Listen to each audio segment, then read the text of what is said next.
മരിച്ചതിന് ശേഷം മരിച്ചവർ തമ്മിൽ കാണാൻ പറ്റുമോ? നിങ്ങൾ എപ്പോഴെങ്കിലും കല്ലറയിൽ പോയിട്ട് ഇങ്ങനെ ചിന്തിച്ചിട്ടുണ്ടോ?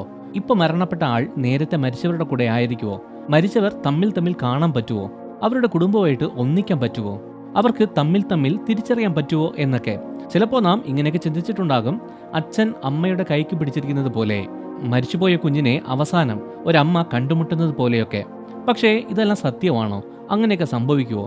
അതോ നാം ആശ്വസിക്കാൻ വേണ്ടി പറയുന്ന കാര്യങ്ങളാണോ ഇത്? അതോ ദൈവം സത്യത്തിൽ ഇങ്ങനെയൊക്കെ വാഗ്ദത്തം ചെയ്തിട്ടുണ്ടോ? ഇങ്ങനെയൊക്കെ ചോദ്യം മനസ്സിലുണ്ടോ? നമുക്ക് അതിനെക്കുറിച്ച് വിശദമായി ഈ വീഡിയോയിൽ നോക്കാം. മരണം എന്ന് പറയുന്നത് അവസാനമല്ല. നിങ്ങളുടെ പ്രിയപ്പെട്ടവർ അപ്രത്യക്ഷമായി പോയതല്ല.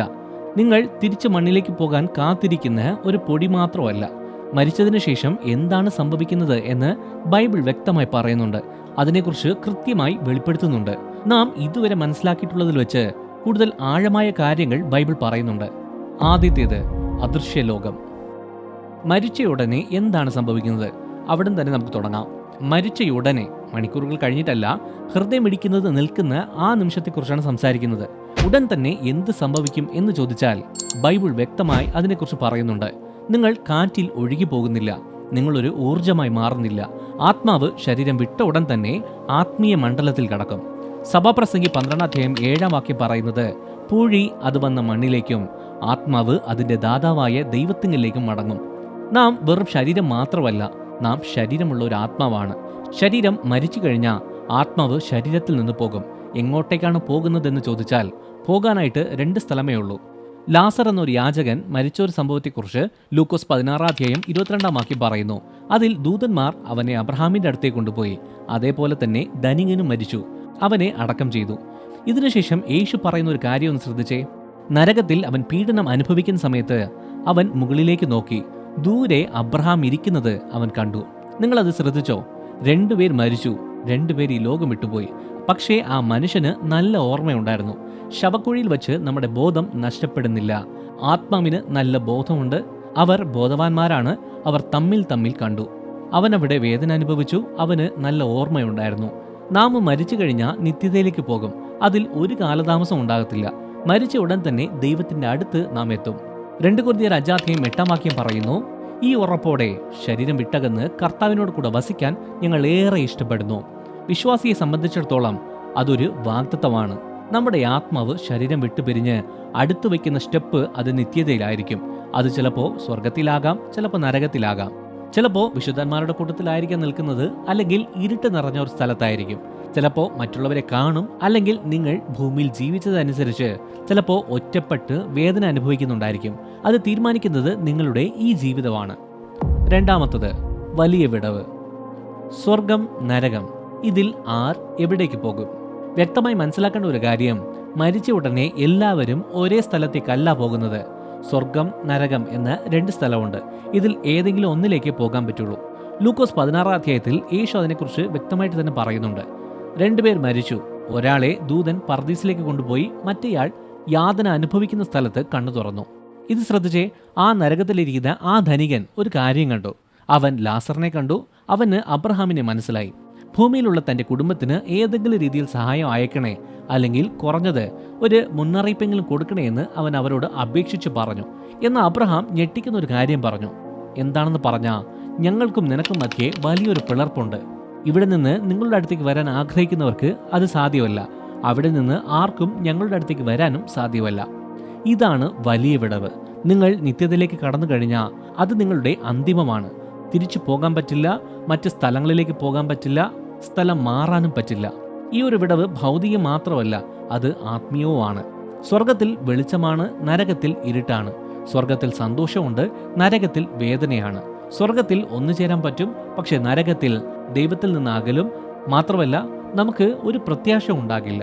എന്നാൽ പലരും ചിന്തിക്കാത്ത ഒരു കാര്യമുണ്ട്. പഴയ നിയമത്തിൽ എല്ലാ സ്ഥലങ്ങളിലും ദൈവത്തിന്റെ ദാസന്മാർ മരിക്കുന്ന സമയത്ത് പിന്നെയും ആവർത്തിച്ച് പറയുന്ന ഒരു വാക്കുണ്ട്, തൻ്റെ ജനത്തോടു കൂടെ ചേർന്നു. ഇത് കാവ്യാത്മകമായി ഉപയോഗിച്ചിരിക്കുന്ന ഒരു വാക്കല്ല, ഇത് ആത്മീയ സത്യമാണ്. അബ്രഹാം, ഇസഹാക്ക്, യാക്കോബ്, മോശ, അവർ ഒത്തുചേർന്നു, നഷ്ടപ്പെട്ടില്ല, ചിതറിപ്പോയില്ല. ഇത് നമ്മോട് പറയുന്ന ഒരു കാര്യമുണ്ട്. നീതിമാന്മാർ മരിച്ചു കഴിഞ്ഞാൽ അവർ ഒറ്റയ്ക്കല്ല, അവരെ സ്വീകരിക്കുന്നു, അവരെ മനസ്സിലാക്കുന്നു, അവർ വീണ്ടും ഒന്നിച്ചു ചേരുന്നു. മൂന്നാമത്തേത്, മരിച്ച നീതിമാന്മാർ പരസ്പരം കാണുമോ? ഇനി നമുക്ക് ഒരുപാട് ഹൃദയങ്ങളെ ആശ്വസിപ്പിച്ച ആ മനോഹരമായ ചോദ്യത്തെക്കുറിച്ച് നോക്കാം. മരിച്ച നീതിമാന്മാർ പരസ്പരം സ്വർഗത്തിൽ കാണുമോ? ഉത്തരം അതെ എന്ന ഒറ്റ വാക്കിൽ നമുക്ക് പറയാൻ പറ്റില്ല. ഇതൊരു വലിയ ബൈബിൾ അതെ എന്ന് വേണം പറയാൻ. മത്തായി 17 അധ്യായത്തിൽ യേശു പത്രോസിനെയും യോഹന്നാനെയും യാക്കോബിനെയും കൂട്ടി ഒരു മലയിലേക്ക് പോയി.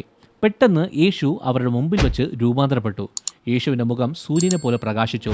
യേശുവിൻ്റെ അടുത്ത് 2 പേർ പ്രത്യക്ഷപ്പെട്ടു. ആരാണെന്നറിയാവോ? മോശയും ഏലിയാവും. അതെന്തോ പ്രേതങ്ങളല്ല, മുഖമില്ലാത്ത ആത്മാക്കളല്ല, അവ്യക്തമായൊരു ഊർജവുമല്ല. മോശയും ഏലിയാവാണത്. അവരെ വ്യക്തമായിട്ട് തിരിച്ചറിയാൻ കഴിഞ്ഞു. പത്രോസ് അവരെ മനസ്സിലാക്കി. യേശു അവരോട് സംസാരിച്ചു. അവർ മൂടൽ മഞ്ഞിൽ രൂപപ്പെട്ട പേരില്ലാത്ത ആത്മാക്കളല്ല, അവർ ജീവനോടെയുണ്ട്. നല്ല വെളുത്ത വസ്ത്രമൊക്കെ ഇട്ട് എല്ലാ ദിവസവും പാടുന്ന അപരിചിതരുടെ ഒരു കൂട്ടമല്ല സ്വർഗമെന്ന് പറയുന്നത്. അത് വീണ്ടെടുക്കപ്പെട്ട ആളുകളുടെ, പരസ്പരം തിരിച്ചറിയുന്ന ആളുകളുടെ, സന്തോഷിക്കുന്ന ആളുകളുടെ ഒരു രാജ്യമാണ്. എബ്രായർ 12 അധ്യായം 22-23 വാക്യങ്ങൾ ഇതിനെ ഇങ്ങനെ വിവരിക്കുന്നു. ജീവനുള്ള ദൈവത്തിന്റെ നഗരമായ സിയോൻ പർവ്വതത്തിലേക്ക്, സന്തോഷമായ സമ്മേളനത്തിൽ, ആയിരക്കണക്കിന് ദൂതന്മാരുടെ അടുക്കലേക്ക്, ആദ്യജാതന്മാരുടെ സഭയിലേക്ക്, പൂർണ്ണരാക്കപ്പെട്ട നീതിമാന്മാരുടെ ആത്മാക്കളുടെ അടുക്കലേക്ക് തന്നെ നീ വന്നിരിക്കുന്നു. നിങ്ങൾക്കത് മനസ്സിലായോ? ആത്മാക്കൾ, നീതിമാന്മാർ, പൂർണ്ണരാക്കപ്പെട്ടവർ.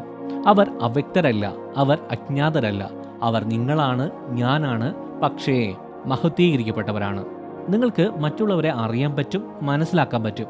1 കൊരിന്ത്യർ 13 അധ്യായം 12 വാക്യത്തിൽ പൗലോസ് പറയുന്നു, ഇപ്പോൾ ഞാൻ ഭാഗികമായി അറിയുന്നു, അപ്പോൾ ദൈവം എന്നെ സമ്പൂർണ്ണമായി അറിയുന്നത് പോലെ എൻ്റെ അറിവും പൂർണ്ണതയുള്ളതായിരിക്കും.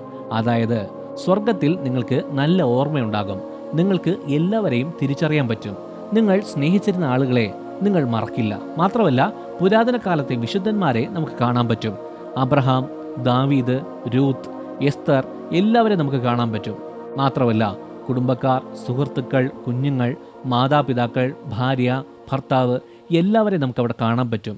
പക്ഷേ ഒരൊറ്റ കാര്യമേ ഉള്ളൂ, അവർ യേശുവിനെ സ്വീകരിച്ചവരായിരിക്കണം. ഇത് ഒരു ഭാവനയല്ല, ഇത് വാഗ്ദത്തമാണ്. 4, നിത്യതയിൽ തമ്മിൽ കണ്ട ഓർമ്മയുണ്ടാകുമോ? ഞാൻ ആരെയാണ് സ്നേഹിച്ചിരുന്നത് എന്നെനിക്ക് ഓർക്കാൻ പറ്റുമോ? എനിക്കവർ ആരായിരുന്നു എന്നത് എനിക്ക് തിരിച്ചറിയാൻ പറ്റുമോ? നിങ്ങളുടെ കുഞ്ഞിനെ മനസ്സിലാക്കാൻ പറ്റുമോ? നിങ്ങളുടെ ഇണയെ, ഉറ്റ സുഹൃത്തുക്കളെ, നിങ്ങളുടെ കുടുംബത്തെ കാണാൻ പറ്റുമോ? അവരെ മനസ്സിലാക്കാൻ പറ്റുമോ എന്നൊക്കെ ചോദിച്ചാൽ അതിൻ്റെ ഉത്തരം, നിങ്ങൾ നിത്യതയിലേക്ക് കടന്നു കഴിഞ്ഞാൽ നിങ്ങളുടെ ഓർമ്മയെ ദൈവം മായ്ക്കുന്നില്ല. നിങ്ങൾ സ്വർഗത്തിൽ ബ്ലാങ്കായിട്ട് ഒന്നും അറിയാത്തവരെ പോലെയല്ല അവിടെ നിൽക്കുന്നത്. നിങ്ങൾ ജീവിച്ച ജീവിതത്തെ മറക്കില്ല. ഒറ്റ വ്യത്യാസമേ ഉള്ളൂ, നിങ്ങൾ എല്ലാ കാര്യങ്ങളും മഹത്വത്തിൻ്റെ കണ്ണുകൾ കൊണ്ട് കാണും. വേദനയോ ആശയക്കുഴപ്പമോ ഒന്നും ഉണ്ടാകത്തില്ല. 1 കൊരിന്ത്യർ 13 അധ്യായം 12 വാക്യം നമുക്ക് ഏറ്റവും വ്യക്തമായ ഒരു കാഴ്ചപ്പാട് തരുന്നുണ്ട്. ഇപ്പോൾ ഞാൻ ഭാഗികമായി അറിയുന്നു, അപ്പോൾ ദൈവം എന്നെ സമ്പൂർണ്ണമായി അറിയുന്നത് പോലെ എൻ്റെ അറിവും പൂർണ്ണതയുള്ളതായിരിക്കും. സത്യത്തിൽ ഇപ്പോഴാണ്, അതായത് ഈ ഭൂമിയിൽ ജീവിക്കുന്ന ഈ ജീവിതത്തിലാണ് നമ്മുടെ ഓർമ്മ തകർന്നിരിക്കുന്നത്, നിങ്ങളുടെ വികാരങ്ങൾ കുരുങ്ങിയിരിക്കുന്നത്. എന്നാൽ സ്വർഗത്തിൽ നിങ്ങൾ എല്ലാ കാര്യങ്ങളും ആഴത്തിൽ അറിയും, വ്യക്തമായി എല്ലാ കാര്യങ്ങളും ഓർക്കും. സത്യത്തിൽ നിങ്ങളുടെ കൂടെ ഉണ്ടായിരുന്നവരെ നിങ്ങൾ തിരിച്ചറിയും. ആത്മാവിൽ നിങ്ങൾ പങ്കിട്ട ബന്ധം അലിഞ്ഞു പോവില്ല.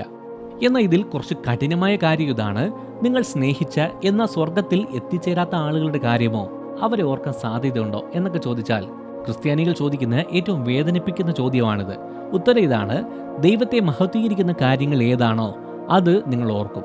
അതായത് നിങ്ങളുടെ ഓർമ്മ ശുദ്ധീകരിക്കപ്പെടും, ഇല്ലാതാകുകയല്ല ചെയ്യുന്നത്. നിങ്ങൾ ദുഃഖത്തോടെ സ്വർഗത്തിൽ കയറില്ല, തകർന്ന ഹൃദയത്തോടെ നിങ്ങൾ സ്വർഗത്തിൽ ആയിരിക്കില്ല. കാരണം നിത്യതയിൽ നിങ്ങളുടെ മനസ്സും ഹൃദയവും ദൈവത്തിൻ്റെ നീതിയോടും കരുണയോടും പൂർണ്ണമായി യോജിക്കും. ഏശയ്യാവ് 65 അധ്യായം 17 വാക്യം പറയുന്നു, ഇതാ ഞാൻ പുതിയ ആകാശവും പുതിയ ഭൂമിയും സൃഷ്ടിക്കും, പഴയ കാര്യങ്ങൾ ഇനി ഓർക്കുകയോ മനസ്സിൽ വരികയോ ചെയ്യില്ല. ഇതിനർത്ഥം നിങ്ങൾ ഭൂമിയിൽ ജീവിച്ചിരുന്ന ആ ജീവിതത്തെക്കുറിച്ച് പൂർണ്ണമായിട്ട് മറക്കുമെന്നല്ല. ഇതിനർത്ഥം ദുഃഖം, ഖേദം, ഭൗമിക ബന്ധങ്ങൾ, ഈ കാര്യങ്ങൾ നിങ്ങളെ വേട്ടയാടില്ല എന്നാണ്. നിങ്ങൾ സ്വതന്ത്രരായിരിക്കും. ഉപസംഹാരം: കാര്യം ഇത്രയേ ഉള്ളൂ, സ്വർഗത്തിൽ നാം ഒന്നിക്കും. മരിച്ചവർക്ക് പരസ്പരം കാണാൻ പറ്റും. രക്ഷിക്കപ്പെട്ടവർ ഒരുമിച്ച് സന്തോഷിക്കും. പക്ഷേ അത് എല്ലാവർക്കും ഉണ്ടാകില്ല. യേശുവിൻ്റെ രക്തത്താൽ വീണ്ടെടുക്കപ്പെട്ടവർക്ക് മാത്രമാണിത്. നിങ്ങൾ യേശുവിനെ അറിഞ്ഞവരാണെങ്കിൽ അങ്ങനെ തന്നെ ജീവിക്കുക, അങ്ങനെ തന്നെ സ്നേഹിക്കുക, അങ്ങനെ തന്നെ ക്ഷമിക്കുക. ഇനി യേശുവിനെ അറിയാത്തവരാണെങ്കിൽ യേശുവിനെ മനസ്സിലാക്കുക, വിശ്വസിക്കുക. മരണത്തിന് ശേഷമുള്ള ജീവിതത്തെക്കുറിച്ചുള്ള ടെൻഷൻസ് മാറും, മനസ്സിൽ ഉറപ്പുള്ള പ്രത്യാശ ഉണ്ടാകും. ഈ വീഡിയോ ഇഷ്ടമായ ലൈക്ക് ചെയ്യുക, ഈ ചാനൽ സബ്സ്ക്രൈബ് ചെയ്യുക. നിങ്ങൾ ദൈവത്താൽ അനുഗ്രഹിക്കപ്പെട്ടവർ.